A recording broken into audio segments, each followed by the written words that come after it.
Hello everybody, welcome to our workshop Rewilding.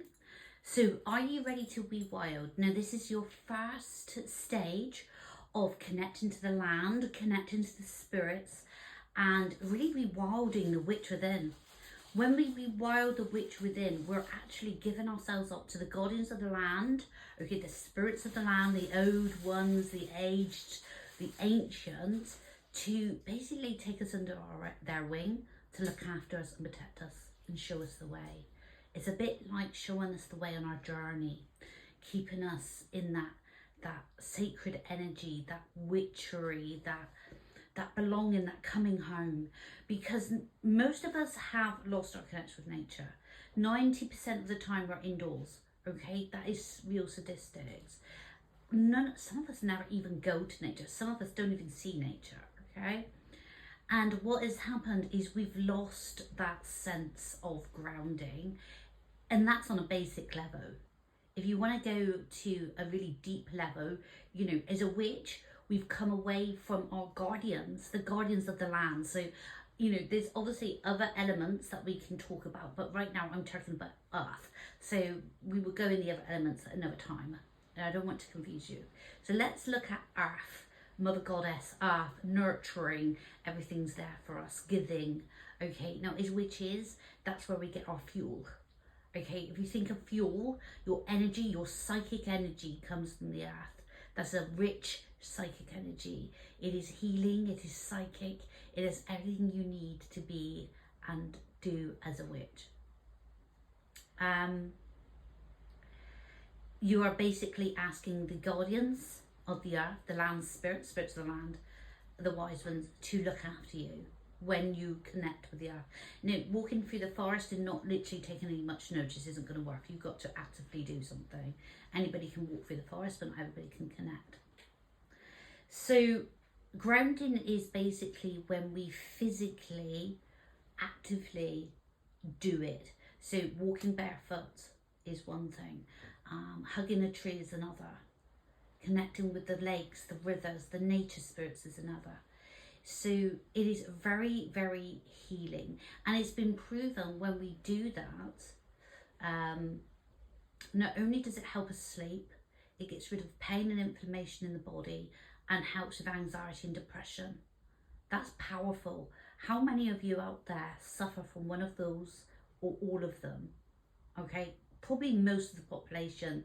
And the further we've got away and into tech and into, you know, society's modern ways, the more there's anxiety and depression, there's more illnesses, there's more elements and pain of the vessel. And it is not a coincidence. It is not a coincidence. So you really need to think about what you're going to do. And I'm going to help you, don't worry. There's a printout, so you don't need to make notes. I'll pop it up in Patreon, which is here, and you'll be able to print that off and it will trigger you and help you, so you don't have to scribble anything, okay? Everything's done for you today. So rewilding through the senses. Now, when I talk about rewilding through the senses, this is what the ancients used to do. So they used to smell the rain. They knew when it was going to rain. They could smell it. Do you? Okay, maybe that's something we can do. As we're coming into autumn, we can learn what the ancestors did.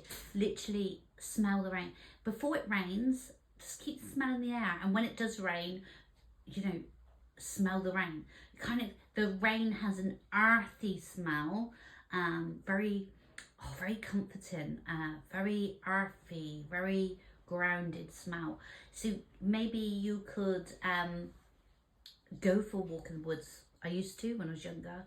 It used to hurt my bones, but I didn't care. It still made me feel good, and I used to sleep crazy. Go for a walk in the woods and smell the earth, smell the rain. The ancestors used to smell the rain. That is powerful. Or when you're trees, feel the leaves, feel the bark, okay? Because when you do that, what happens is you get to know the senses of where the trees are. So the willow tree will feel different than the oak tree. The willow is by the river, by the feel of the leaves, by the feel of the bark, it feels different than the oak. The oak is more in deep in the forest. And the ancestors, you know, taught us that you can know when you're near water because of the willow. You'll know when you're in the depths of the forest because you're near oak. And it goes on and on. Okay, get to know the feel and the energy, and you could map yourself through the wilderness.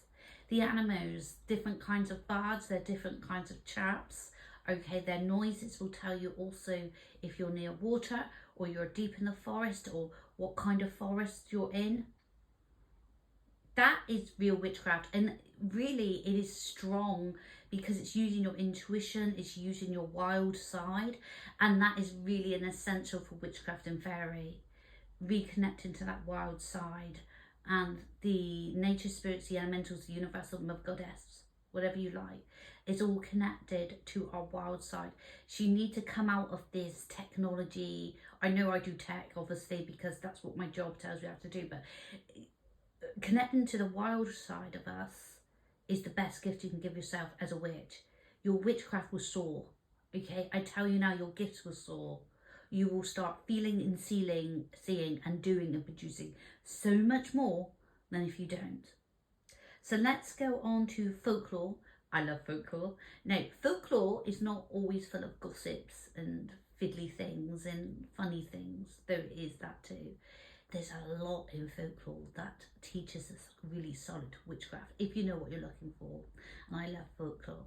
Now, but they say that granite has to be granite. If you put your feet, bare feet, both feet on granite. Now, granite, okay, is the rocks that we often see in the moorland. So some of the rocks in the moorland, especially if you go to Wistman's Woods on Dartmoor, those type of places, they go right back to the dinosaur ages. I'm not kidding you, that's a fact. And they contain so much energy. Can you imagine how strong that energy, what it's seen, and the elements and everything, the ages and the differences.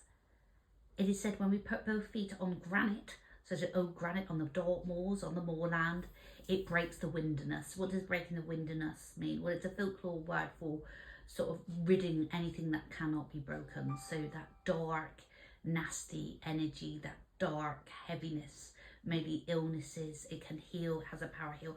When you go to Glastonbury and things like that, the circles, they often talk about healing. That's what folklore talk about, breaking the wind.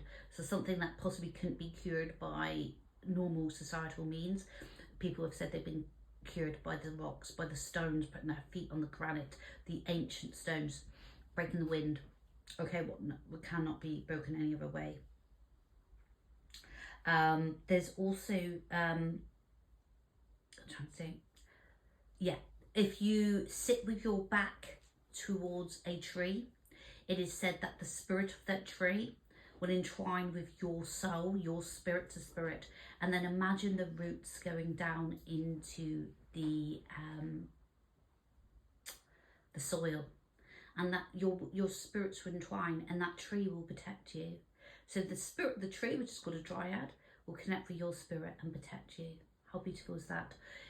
Another one is to wash your hands in the lake, in the river, in the fairy lake, sort of in the forest, walk past the lake, we've got the stream. Washing your hands before you do any fairy work is said to prevent any wandering spirits from attaching to you. So anything that's a little bit negative that wants to suck and drain from you, wash your hands in the lake, it protects you. How fabulous is that? So literally, when you are in the forest next time, just pick up a leaf or stick of a stone, bring it home and hold it, and just close your eyes and visualize you're in the forest, and then imagine that rich soil energy coming up through your feet, your legs, your body, your hips, up your arms, through your hands, through your crown. And as you hold the leaf or the stone, imagine the energy just going through you and connecting to the spirits of the land.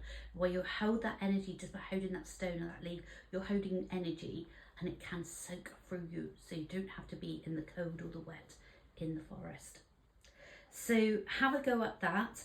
I hope that helps you today. So that's Rewilding yourself. You will get a PDF which you can download, print, and keep in your grimoires and do some work out of this. Okay, let me know in Patreon, right, pop down your comments, let me know, how things went, I'll answer your questions. So start today, start now, rewilding yourself. You've got to get out, you've got to, even if it's 5-10 minutes a day, it will make the world a difference. If you can't do it in a day, do it in a week. Sort of save the minutes. I hope to see you soon. Okay, bye bye for now.